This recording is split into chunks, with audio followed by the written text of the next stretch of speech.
Have you ever felt like Singapore keeps giving parents mixed messages? We're told every school is a good school, yet every year we see so much stress around PSLE.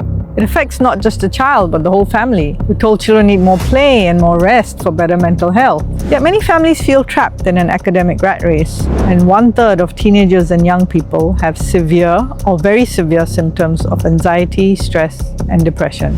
We're told that the future economy values skills like creativity and collaboration, yet our education system is still mostly focused on doing well in exams.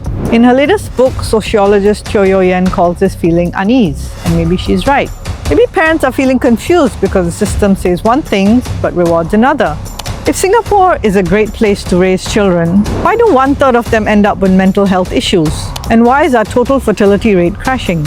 The reality is that both parents and children are struggling. Maybe your teenager can't put their phone down or spends hours gaming. Maybe your child has developed anxiety and is refusing suddenly to go to school. As a parent, where do you go? The school looks at attendance and discipline and exam results. The polyclinic looks at health. Family services look at what's happening at home. But children's needs don't fall into these neat categories. So who can help you support your child as a whole person?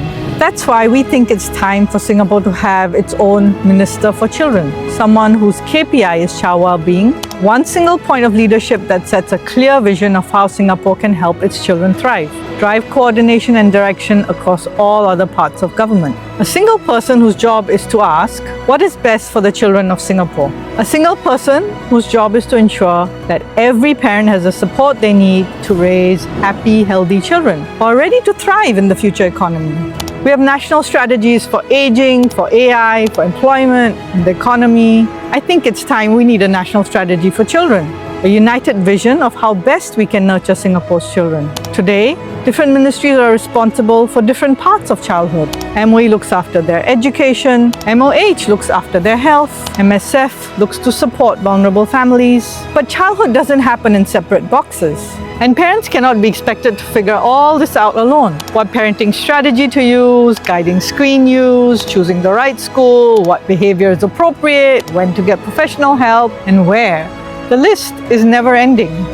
A Minister for Children could create a one-stop place to get help, one number for families to call. Like how AIC helps Singaporeans navigate care for their elderly parents, what if we have a one-stop help for everything related to a child's well-being? Because real-life parenting really doesn't fit neatly into the separate categories that the various ministries oversee. We know the future is going to be more uncertain than before. And in order for Singapore to flourish, we have to ensure our children and the generations to come are supported to thrive. Our children only have one childhood. Parents shouldn't feel like they need to push their children so hard academically at the expense of their health and their happiness. Families shouldn't have to search so hard to find the support they need, and children shouldn't fall through the gaps because different agencies are looking at different pieces of the puzzle. Singapore is a rich, developed country.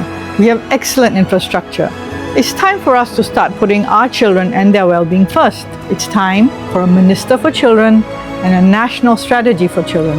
Because our children deserve a country and a community that works as hard for them as their parents do.